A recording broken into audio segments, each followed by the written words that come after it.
네, 여러분 안녕하세요. 전정현 소장입니다.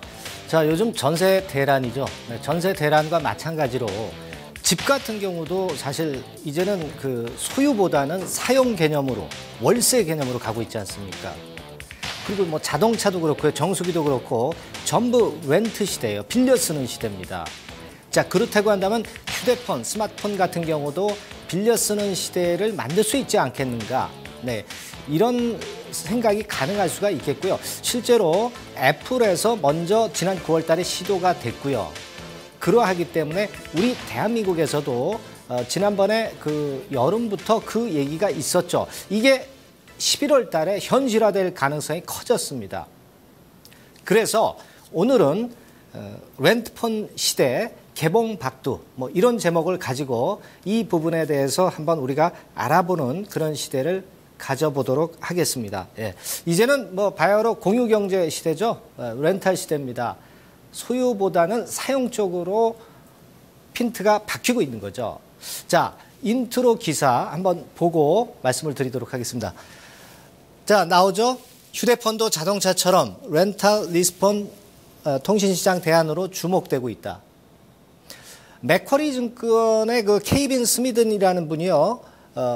애플 아이폰 같은 경우도 렌트를 했을 경우에 어떤 이득이 있나 그걸 조사를 해봤다고 그래요. 그랬더니 연간 한 500만 내지 700만 대의 아이폰을 더 많이 팔 수 있는 그런 건의 조사 결과가 나왔습니다. 그래서 역시 이 재사용하고 그러는 것 이외에도 아이폰을 좀 더 많이 생산해서 많이 판매하기 위한 거리로 렌트폰이 하나의 차관점이 될 수가 있는 것이고요. 그래서 이제 애플이 지난 9월 20일인가요? 그때부터 아이폰의 렌트 쪽에 대한 부분을 가지고 나왔죠. 네, 그래서 애플이 먼저 시도하고 있기 때문에 우리 대한민국도 지금 현재 한참 시도가 되고 있는 그런 부분입니다. 되게 애플 측에서 이렇게 하는 이유는 뭐겠어요? 고가폰이 자꾸 수요가 감퇴되잖아요. 감퇴되기 때문에 그만큼 핸드폰을 더 팔려면은 어떻게 했습니까? 수요를 창출해야 되죠. 바로 그런 필요성에 의해서 수요 지속 창출을 위해서 나오게 된 배경이다. 이렇게 이해하시면 될 것 같습니다. 예.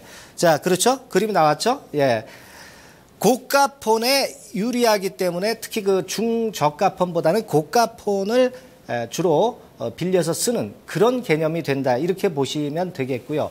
뭐 매달 핸드폰을 바꿔가지고 쓰는 것도 가능하다. 뭐 그렇게 얘기는 나오고 있습니다만은 실제로 그거는 좀 어렵겠고요. 되게 뭐 1년이라든가 몇 개월 정도는 가능하지 않겠나 이런 생각을 해봅니다. 네. 자, 이거 보세요. 아이폰 6S 예전에 그 새벽에 줄 섰던 거 잘 기억나시죠? 이거는 어디냐면 서울 종강역 쪽이에요.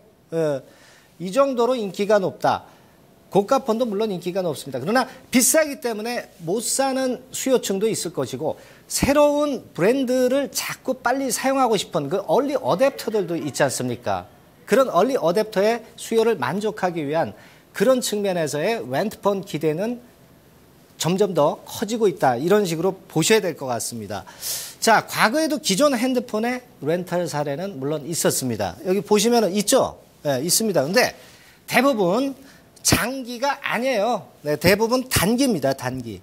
단기 필요할 때 뭐 여행 가서 해외여행 잠깐 갔을 때 그런 때 잠깐 사용하고 마는 거죠.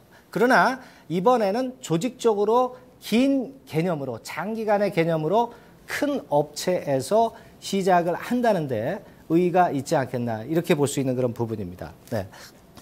자, 그래서 SK 쪽에서 이제 주도를 해서 하는 건이 하나 있어요. SK텔레콤에서 SK와 SKCNC가 합병이 됐죠. 그러니까 과거에 SKCNC에서 손을 잡고 SK텔레콤이 하는 그런 건이 지금 현재 나와 있고요. 11월 달에 개시가 되는 개념인데 어떻게 보냐면 이제 SK텔레콤에서는 고객을 중개만 해주는 거죠. 그리고 중개 수수료만 받는 거예요. 그러면 SKCNC는 뭐냐? 차를 사고, 차가 아니죠. 스마트폰이죠. 스마트폰을 사고 그것을 나중에 이제 중고폰이 됐을 때 팔아먹어야 될 거 아니에요. 그런 건을 하고 대신에 이제 렌탈료를 수취하는 것이 바로 SKCNC죠. 그런 개념으로 돌아가는 것이 바로 SK텔레콤과 SKCNC와의 SK텔레콤의 렌트폰이라고 보시면 돼요. 그래서 대안은 아마 1년의 기간을 두고 바꿀 수 있는 것으로 최대 기간은 한 3년 정도로 그렇게 안을 잡아놓고 있는데 그것을 이제 나중에 구체적으로 나와보면 그때 우리가 파악할 수 있는 부분이다. 이렇게 생각할 수 있어요. 네. SK텔레콤에서 이렇게 하고 있고 또 한 업체가 있습니다. 조금은 이제 작지만 다날 쪽이죠. 다날. 자회사 다날 소시오에서 하고 있어요. 다날 소시오 이 기사 보세요. 이 4달이라는 건 11월 달이죠. 스마트폰 쉐어링. 렌트폰이라는 개념이죠. 같은 개념입니다. 중소형 업체가 하기 때문에 그만큼 의미가 있고 주가의 반향이 좀 커질 가능성이 상당히 높습니다. 그래서 우리가 주목하는 거죠. 다날에서 과연 11월 달에 내놓는가 이 부분을 우리가 한번 살펴봐야 될 것 같고요. 다날 소시오란 회사는 어떤 회사인가? 다음 화면 볼까요? 네. 자, 다날에 속해 있죠? 네, 비상장 법인이고 현재 성남시 분당구 쪽에 속해 있고요. 인터넷 상거래 쪽 주로 영위하고 있는 업체입니다. 다날이 움직일 수밖에 없겠죠. 네, 다날 소시오는 다날의 자회사다. 이 부분 생각하실 필요가 있겠고요. 자, 그렇다면 우리가 렌탈 서비스에 약점이 있을 거고 강점이 좀 있을 거예요. 그렇죠? 네, 한번 보시면 약점은 역시 그거예요. 많은 핸드폰을 일단 사야 될 거 아니에요. 막대한 자금이 필요하지 않습니까? 초기에 막대한 자금이 필요하다는 약점이 있고 또 소비자 입장에서는 이걸 내가 소유해서 거기다가 정보를 저장해 놓고 그렇게 하고 싶지 사용만 하고 또 폰을 바꿀 때 정보 저장의 문제가 있잖아요. 정보 저장한 걸 다 폐기해야 되는데 이거 혹시 정보 세면 어떡하나 그런 조바심도 있거든요. 그런 측면의 문제라든가 또는 렌트폰 가격이 중요하다. 이건 무슨 얘기냐면은 실제로 판매되는 가격보단 낮아야 빌렸을 거 아닙니까? 이런 문제가 있기 때문에 렌트폰 가격이 어느 정도로 책정되느냐가 상당히 중요하다. 그렇게 봐야 될 겁니다. 반면에 뭐 강점은 상당히 많죠. 역시 단톡법 때문에 이런 렌트폰이 생긴 겁니다. 단톡법, 고가 스마트폰의 보조금이 최대가 33만 원까지죠. 그러니까 고가폰은 사용하는데 대단히 많은 돈을 소비자들은 지불해야 된다. 바로 그런 필요성에서 렌트폰이 나온 거고 중가폰 아닙니다. 고가 신형폰을 바꾸고 싶은 분들을 위한 그런 필요에 의해서 나온 것이기도 하고요. SK텔레콤 입장에서는 고객을 자기네 쪽으로 이동시킬 수 있다는 그런 강점이 있는 겁니다.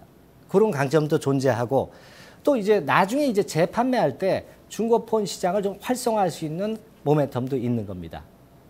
그것도 생각을 하실 필요가 있고 그리고 마지막에 말씀드릴 것은 역시 수요가 지속될 수 있게 고가폰 같은 경우는 잘 안 팔리잖아요. 요즘 스마트폰 새 거 잘 안 팔리지 않습니까? 특히 고가폰 잘 안 팔리거든요.